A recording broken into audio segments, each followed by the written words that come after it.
अस्सलामुअलैकुम नाज़रीन। Drama serial Kasa दिल की नेक्स्ट एपिसोड में आप देखेंगे कि जैसे कि अदन ने अपनी मोहब्बत सोमिया को हासिल कर लिया है, उसके बाद अदन सोमिया के साथ बहुत ज़्यादा खुश होता है। अदन सोमिया से कहता है कि सोमिया, तुम्हें घबराने की बिल्कुल भी ज़रूरत नहीं है, मैं तुम्हारे साथ हूँ। सोमिया से वादा करता है कि सोमिया, आज के बाद से तुम्हारी आंखों में आंसू नहीं देखूंगा मैं, और मैं तुम्हें हमेशा खुश रखूंगा। तो जिसके बाद सोमिया भी अदन की ये बातें सुन के बहुत ज़्यादा खुश हो जाती है। अदन सोमिया से कहता है कि सोमिया, जितनी परेशानियां थी तुम्हारी जिंदगी में, उन सबको मैं अब खत्म कर दूंगा, तुम्हारी जिंदगी खुशियों से भर दूंगा। जिसके बाद सोमिया अदन की तरफ देखने लगती है और बहुत ज्यादा मुस्कुराती है। तो ये सब कुछ शीरी भी देख रही होती है। शीरी अदन और सोमिया को एक साथ देख के बहुत ज्यादा तकलीफ में होती है, क्योंकि शीरी से ये सब कुछ देखा नहीं जाता। शीरी अदन से प्यार करती है और अदन किसी और से प्यार करता है। शीरी से ये सब कुछ बर्दाश्त नहीं हो रहा। तो जिसके बाद नाज़रीन आप देखेंगे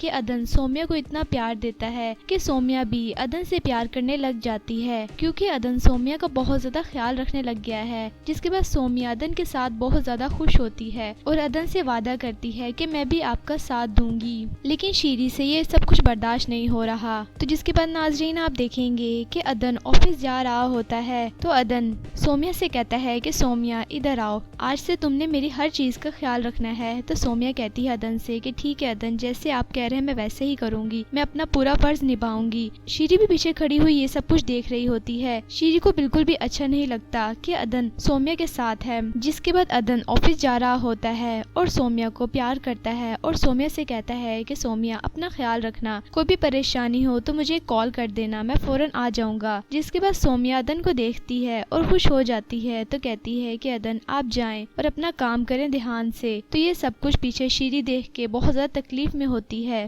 अदन के ऑफिस जाने के बाद शीरी सोमिया के पास आती है और सोमिया से बहुत ज्यादा गुस्से में बोलने लगती है। शीरी सोमिया से कहती है कि बहुत खुशकिस्मत हो तुम, जिस शख्स को मैंने सालों चाहा तुमने इसे चंद दिनों में पा लिया। सोमिया शीरी की बात सुन के खामोश रहती है और अपनी नजरें झुका लेती है। जिसके बाद शीरी सोमिया पे गुस्से होने लगती है और कहती है कि क्या जादू किया है तुमने अदन पे कि तुमने उसकी मोहब्बत चंद दिनों में ही हासिल कर ली है।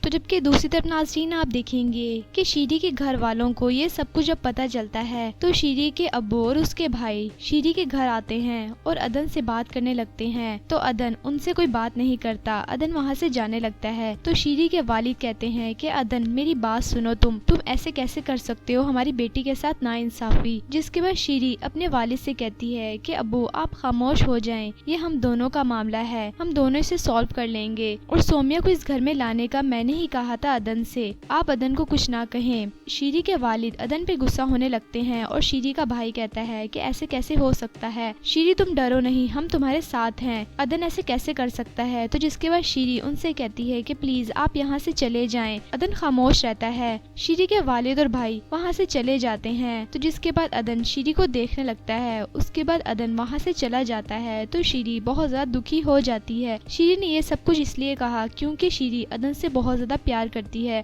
और उसको खो नहीं सकती किसी भी सूरत में। तो जिसके बाद नाज़रीन आप देखेंगे कि शीरी अदन की वजह से बड़ी परेशान होती है और सोचती है कि अदन आप मेरे साथ ऐसा क्यों कर रहे हैं, मैं तो आपसे बहुत मोहब्बत करती हूँ, लेकिन आप क्यों नहीं मुझसे मोहब्बत करते। शीरी सोमिया को इस घर में तो ले आई है, लेकिन शीरी बहुत ज्यादा परेशान है अदन की वजह से। जबकि दूसरे नाज़रीन आप देखेंगे कि अदन शीरी के बारे में सोचता है कि शीरी ने अपने घर वालों के सामने मेरा साथ दिया, यानी अदन के दिल में शीरी के लिए एहसास हो रहा है कि शीरी वाकई बहुत अच्छी है, उसने सोमिया को भी इस घर में जगह दी और अपने घर वालों के सामने भी मेरा साथ दिया, यानी अब अदन भी शीरी के बारे में सोचने लग गया है। जबकि दूसरी तरफ नाज़रीन आप देखेंगे कि सोमिया की वालदा बहुत ज्यादा परेशान होती है अपनी सोमिया की वजह से। तो वहीं हातिम की वालदा भी वहाँ पर आ जाती हैं और सोमिया की वालदा से कहती हैं कि मैं ये क्या सुन रही हूँ भाभी, सोमिया चली गई है। जिसके बाद सोमिया की वालदा कहती हैं कि सोमिया चली नहीं गई, अदन और उसकी अम्मी आए थे, वो सोमिया को अपने साथ लेकर चले गए हैं। तो हातिम की वालदा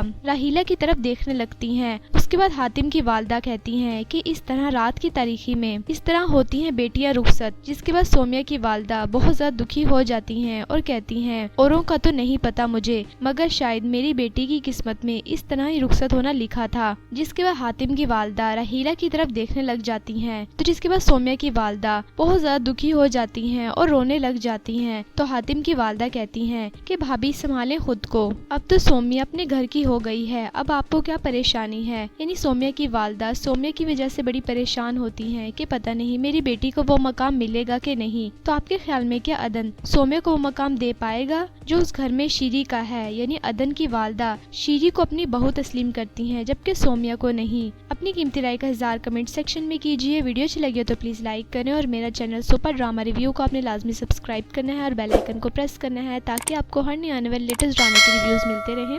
तब तक के लिए अल्लाह हाफिज़।